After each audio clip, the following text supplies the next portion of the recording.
I think, not I think, I was brought up, or rather my environment, my family environment has always been a really toxic one. Yeah.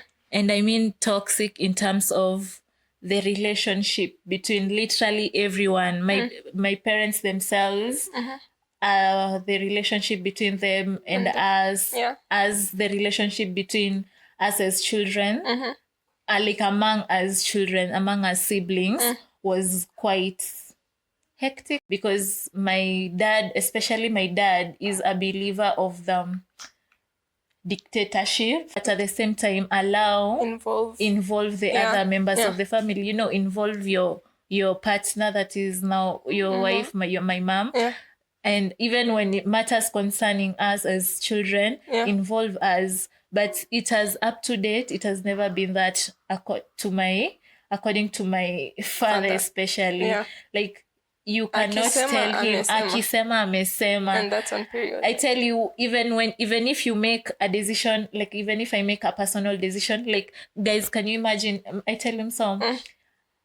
If I happen to, right now I'm job hunting, right? And so if I happen to apply for a job and... Welcome to My Take Podcast. Here you get to see the world through the lens of Gen Z, who challenge societal norms and explore the why behind it all, whether it's hot takes or heartfelt discussions. Join me for laughs and insights with a side of sass. I'm Othoni, and this is My Take. Hello, beautiful and handsome people. Welcome to the continuation of the previous episode. This is a part 2. If you've not watched the previous episode, make sure you watch, you like, share, subscribe. And if you're listening to us on Spotify, please also make sure you follow us. So here is to part 2. So in part 2, we are talking about things we'd change as Gen Z parents. Yeah, it's a continuation of the previous episode. So yeah. Bosibori, what are some of the things you'd change now as a Gen Z parent compared to the way you were brought up, and what you'd want your children to emulate? Because genuinely, we are almost becoming parents. You're done with your uni. Now, upate kazi, kidogo, bosi. Why really? My sister and I always joke a lot, and we tell this to my mom. We are not becoming parents. Okay, for myself, at least I know, anajua hiyo ni jaba tu. But my sister, even my sister is so stern on, she doesn't want to become a parent. Majorly because of the upbringing. Even me, by the way, I don't know where... I was telling my therapist, I really don't know where I stand with having children.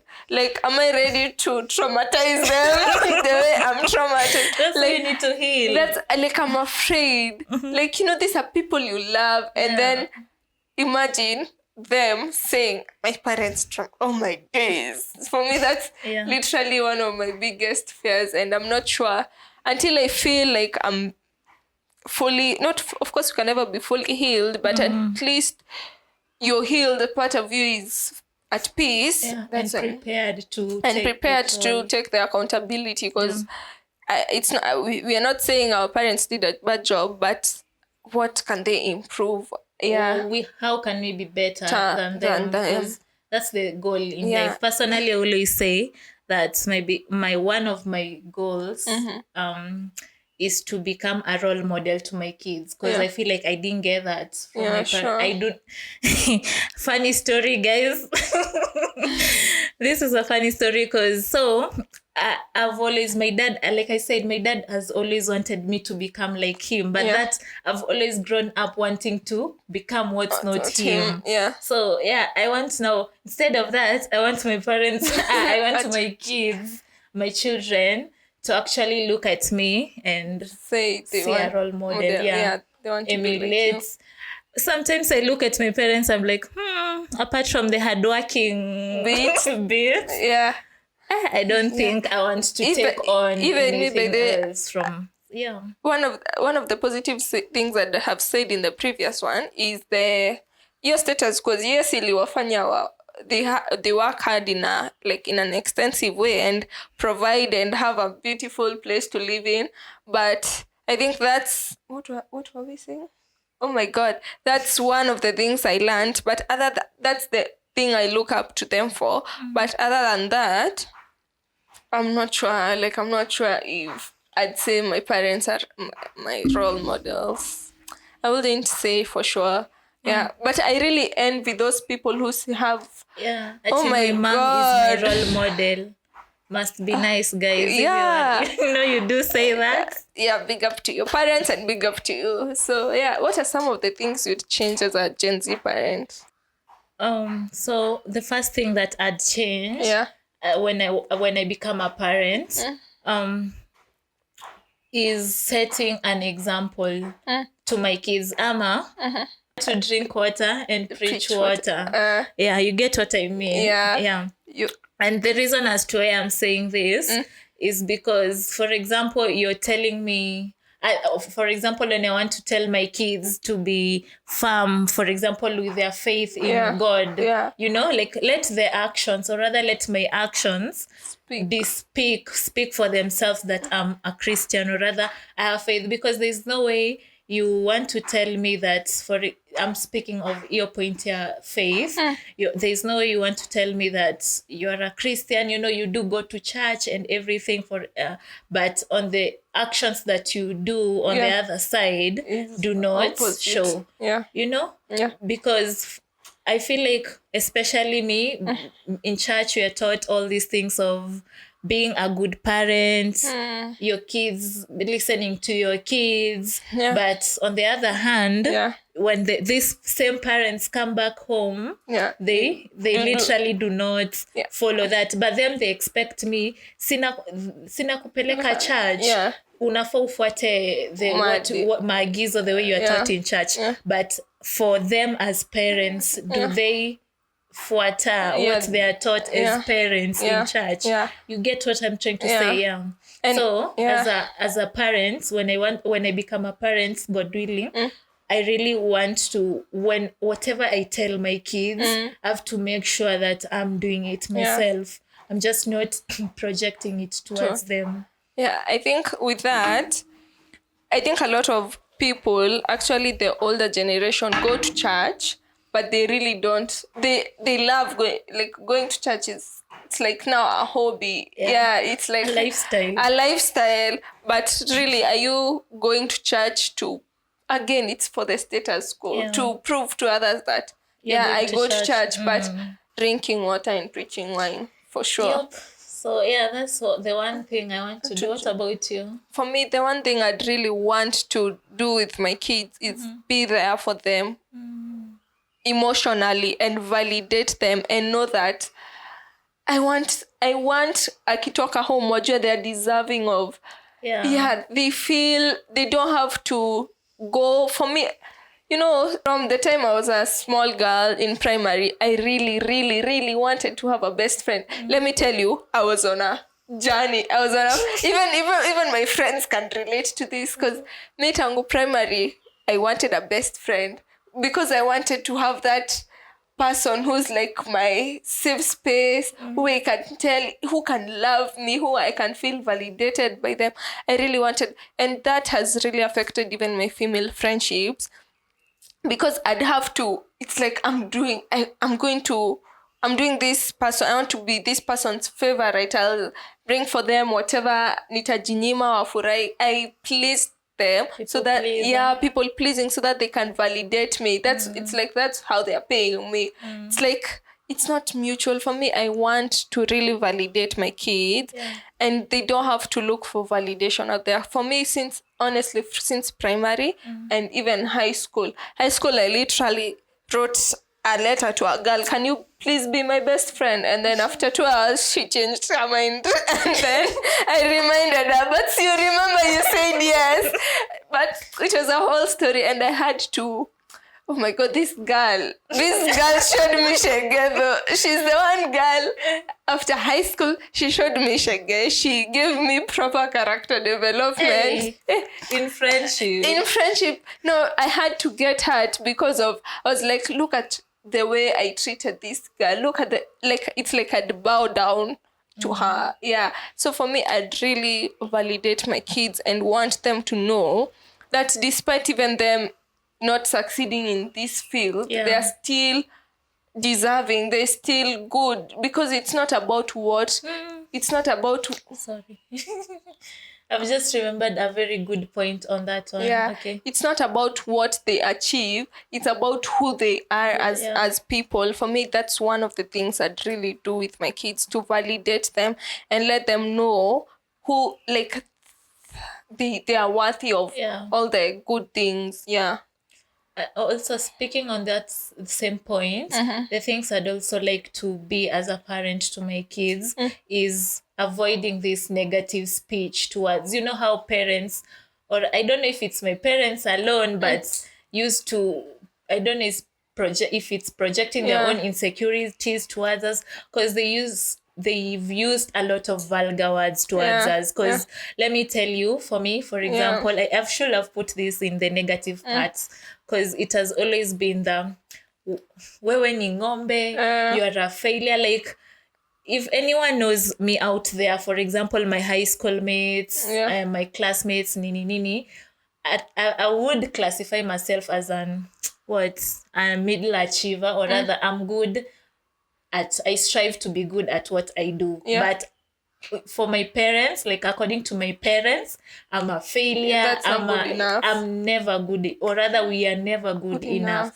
So that's something I really like to change for my kids. Like, congratulate them on the small milestones. Like, somebody has really strained or struggled to achieve that little thing, you know. For example, the other day, I just did my internship, and I got that internship on my own. You know, I feel like that was a milestone for me. But you know, to my parents, it was like, you want to take control, you don't want us to be the one to provide. So that's something I really want to change. Provide that platform for my kids to be able to express themselves to me, like you were saying, becoming a best friend to them, and to be their best friend. Like, come to me with all those, including your girlfriend yako, boyfriend yako, kujuniambie, you know. Like, tell me all, whatever the struggles you're going through, because I feel like that's how we lose ourselves, when we have no one to speak to. And from as long as you don't have that environment at home, trying to achieve it, or rather trying to get it outside there, is what messes us up as Gen Zs, or rather as teens. Because we go searching, and then in the middle of searching we get hurt, and then it becomes a whole other trauma on its own, you know, and a lesson on its own. And it's I was saying, that's something I always admire about the Western culture, like the US. Most families, I don't know, come any movies too, but the kids do have a good relationship with the parents. So that's really something Kenyan parents, millennials, us as Gen Zs, I always say this. Let's just create a good relationship with our parents. Stop pushing away your children. Bring them closer in the all means that you can possible. I continue. So for me, another thing I'd change with the way I'll bring up my children is try to educate them on different topics rather than school only. Like school, you know, it's school, marriage. It's not even marriage, but school is the top. It's just about school. There is nothing, we don't talk about sex, we don't talk about periods, we don't talk about responsibilities, money management. I think I really want to instill because I look at some kids in Kenya, and those kids, their parents give them money and show them how to manage money. Kwanza, I always see some, even they wanafunguliwa accounts. They, like, you just show that you really want to invest. Like, I want to invest in this human being, and by the time I'm releasing them to the world, it's the human being is a package. Like they know they can like they know they have information. They don't have to, even for the experiences of being paid to have sex, it's because of the things we lacked as children, because you want more money, you want more lifestyle, you don't have exposure, you want exposure. So I want to give my children exposure to so many other things and teach them what is right, what is wrong. And that's what makes even kids want to go and watch pornography, because they want to find out. These are things that parents don't talk. They try drugs, they try watching pornography, they try all these things, and yet betting and all that, and yet you have a parent who has gone through life and can teach them what is right, what is wrong, and what can be done when this happens. I saw a video the other day of a parent, a millennial parent, I think, trying to teach their children consent. That if a person touches their private part, their boobs, their down parts, they are trying to kiss them without consent, that's a bad thing. They showed them how to say no, how to communicate if somebody tries to touch them. Maybe sisi tukiwa wadogo, we can't even remember who tried to touch our titties and our buttocks, and and that's sexual assault. So right now that it's happening, right now in campus, now that's when it's happening to us, and you are like, oh, so that was bad. Oh, I didn't know that was bad. Yeah. Oh my God. I have a very funny story, but I don't know if that's appropriate. Yeah. Okay. I have a friend who was telling us that their bigger cousin will line them up to show them to show them these things, like to kiss them and all that touchy. Their male cousin, and then now they are the little cousins. Now wamepanga line. Wanaenda wakirudi. Okay, I just remembered that. I know. Oh my God. Anyway. Oh my God. Yeah. Any other thing that you'd want to teach your children?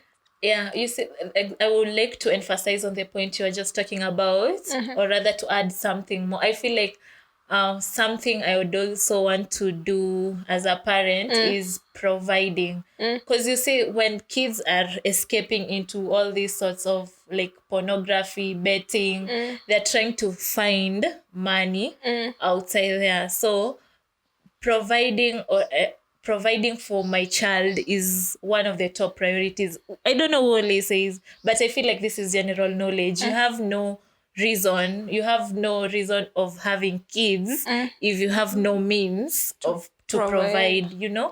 So and by providing, I don't mean you just give them like that, like just money. Like you were saying, invest in them, teach them this is how you manage finances. If I have a business, teach them this and this is how we make. For example, I love this generation that we are currently growing in, like the stuffs like YouTube, all these online spaces that people can make money, investing, wealth management, all that.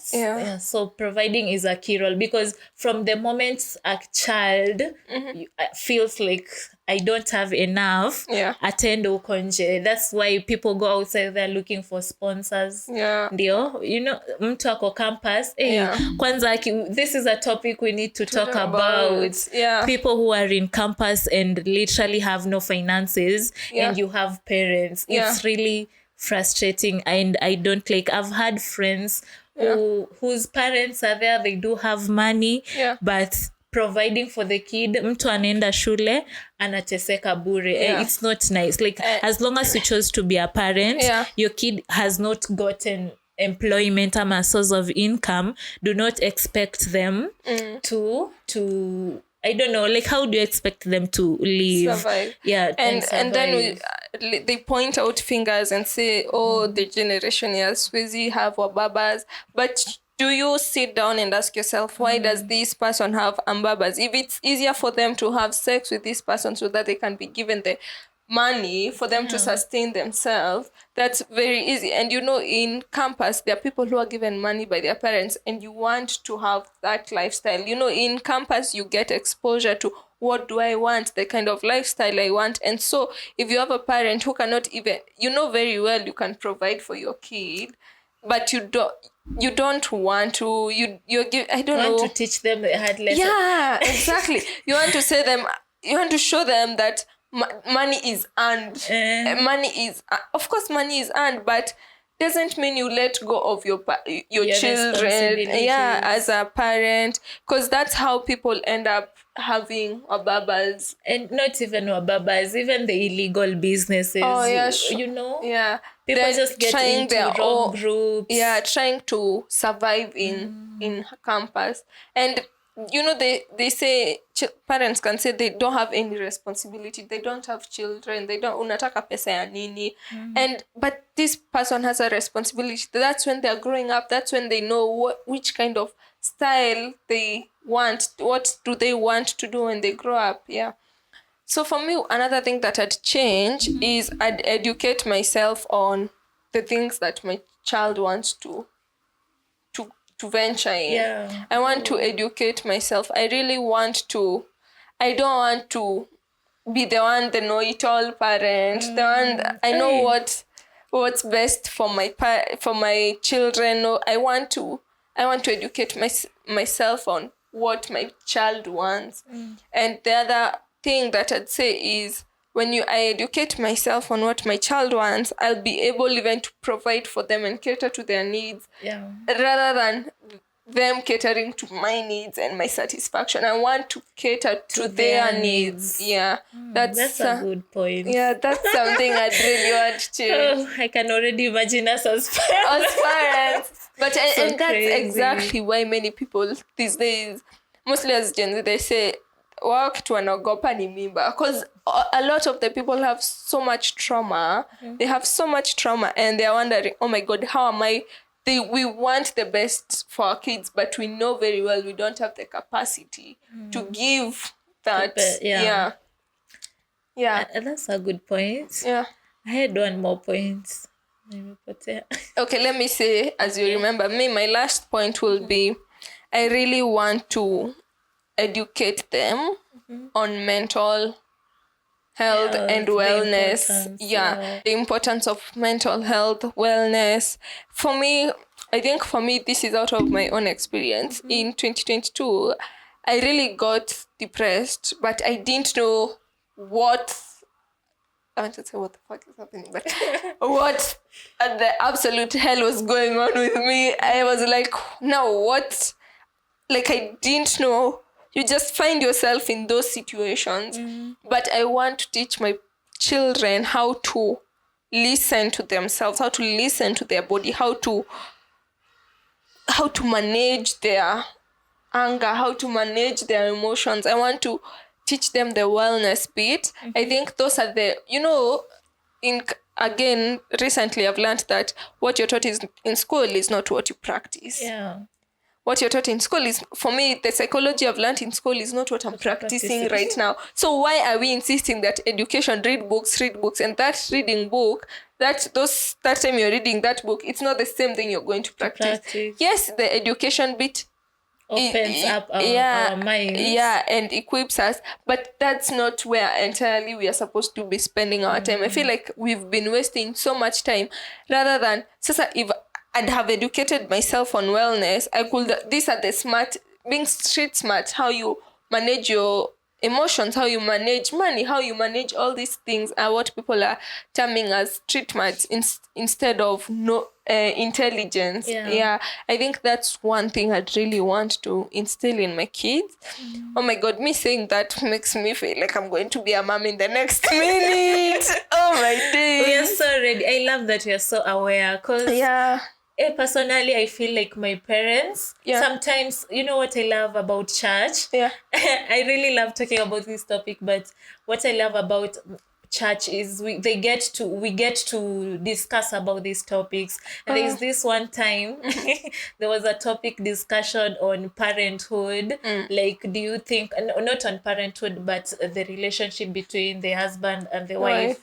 And then, so the question was like, do you think your wife should be like, have a say in the family, And I'm not even kidding you. My father stood up and said, no, I'm a traditional man and I believe I don't know why they're so proud of being traditional men. Like, what? It's not even right. Like, they're not even aware, despite being taught, or rather, despite being, I don't know how, being educated, they are not aware. And that's one thing I do not also want to be as a parent.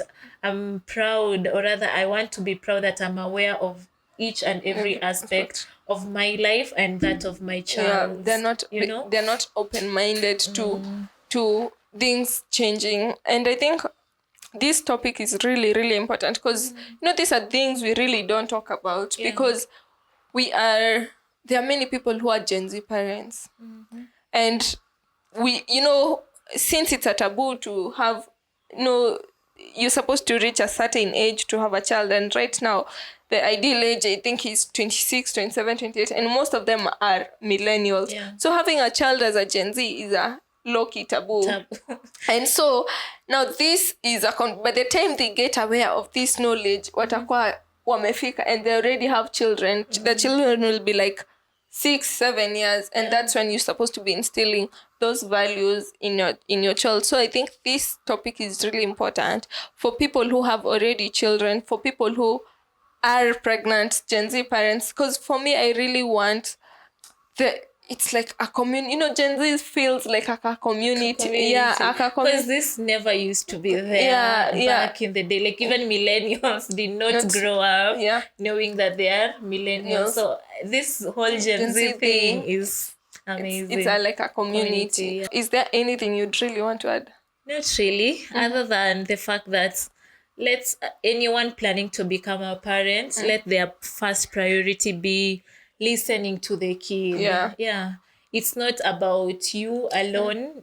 You need to communicate with the coming, especially with the coming Gen Alpha. I tell you, I have a small niece. They always, these people, or rather these kids that we are raising that are coming, are environment aware. I don't know the term to use to that. Like, as small as they are, they get and they see, and they'll tell you, finish out here. They see what you're doing and they get it. So what you do, make sure that your kid, make sure that it's something positive that you want your kid to emulate.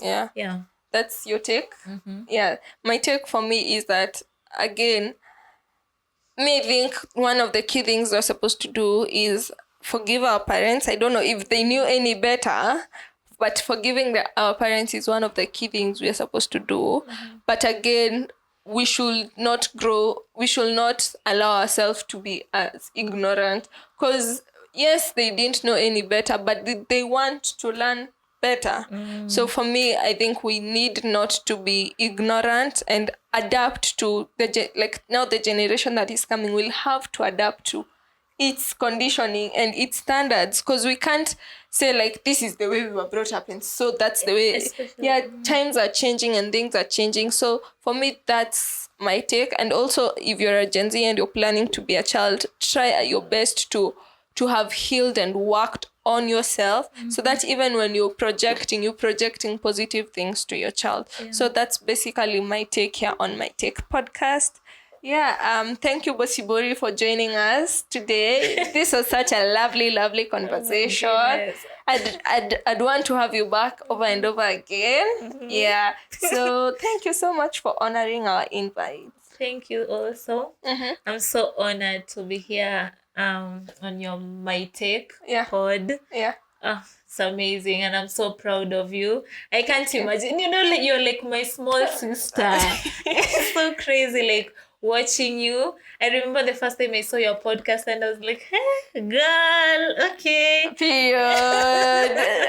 I'm so proud of you, and thank you. Keep on doing this. I'll be here more and more times that you want me to be here. Thank you so much. Thank you for everyone who's watching on our YouTube page. Please subscribe, like, share, comment what you think. Comment your take on parenting. Comment your take on your negative, positive things that you've learned. If you're listening to us via Spotify, please follow us. Remember to give this video a thumbs up and share. Sharing helps us reach a much higher audience. Also, you can find us on Instagram at mytakepod. You can find us on TikTok at mytakepod. You can email us at mytakebynoni@gmail.com. And lastly, thank you to our sponsors of this video, Makni Media Services, for any event coverage, photography, birthday shoot, anything media related. Just holler at them at Makni Media Services. Till next time, bye.